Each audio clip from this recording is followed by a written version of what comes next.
In this video, we'll discuss about migraine. So basically, what is migraine? It is a type of headache. So it is characterized by episodic, hemicranial, unilateral, throbbing headache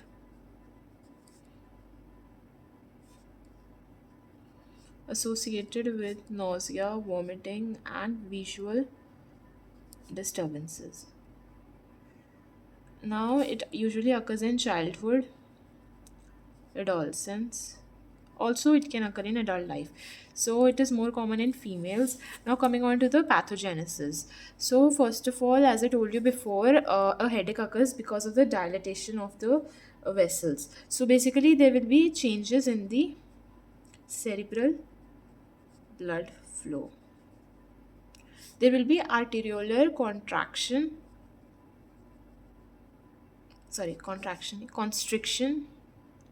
of cerebral vessels, which will lead to oligemia. Then there will be dilatation of the extracranial vessels as well.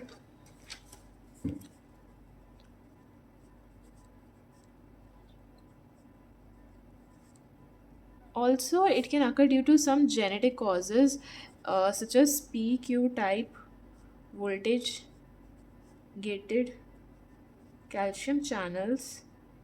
They will undergo mutation on chromosome 19. Now, coming on to the clinical features of migraine. So, in clinical features, I want you to remember an acronym which is PHD, face time, or FT, okay? Feet PHD, all right?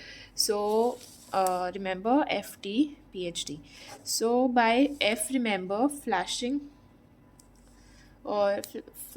lights, form of zigzag lines, photophobia, or defect in visual field. Alright, by T, remember that there is transitory phenomena. It is basically a transitory phenomena due to the vasoconstriction of the arteriolar cerebral vessels. Then by P, remember that there is pain which is severe, throbbing. It is it is usually seen that it worsens with activity. Also, it is associated with vomiting, prostration, and photophobia. Then by H, remember headache. Now this headache is localized to the frontal region, okay, and that also unilaterally. Then it spreads to the another side of the head. Also, it can become generalized. So by D, remember that there is dysphagia, twitching, tinnitus, hemiparesia, and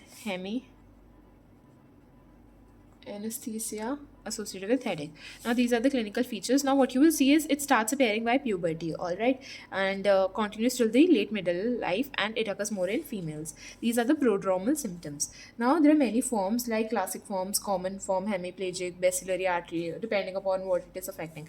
Coming on to the management is the most important part that you need to remember. First of all, we will avoid any of the precipitating factors.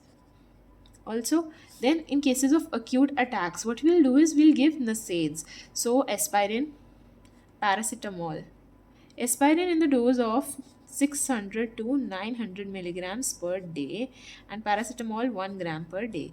Also, because there is vomiting, we will give antiemetic drug like metoclopramide. Now coming on to if there is classical migraine. Now for classical migraine, there is a very important drug that you need to remember. It is the ergotamine tartrate. Now it is given in the dosage of 0.5 to 1 milligram subcutaneously. Sublingually, yes. So this is the classical migraine drug. Then also a very important class of drugs is the triptans. Also, you must have read it in pharmacology. So sumatriptan. So this is given in the dosage of 50 to 100 milligrams 2 times a day. Its injection can be given in severe cases. All right. Then another drug, same as its suffix, that is Zolani Trypton. So this is given as 5 milligrams. So this is basically the class of drugs that are given in epilepsy, migraine. So rizatriptan, this has the fastest activity. Now this is contraindicated in coronary artery disease and PVD. Okay, then prophylaxis. In prophylaxis, what we will give is, we will give beta blocker like propranolol 80 to 120 milligram per day. We can give amitriptyline 50 to 100 milligrams per day. Then pizotifin, this is 1 to 5 milligrams at night. Then one more drug to remember is methyl sergide. Now when is methyl sergide given? It is given in the recurrent cases or the resistant cases, basically resistant cases. So it is given in the dosage of 1 to 2 milligrams 8 hourly. Okay, this covers migraine. So next we'll discuss about syncope.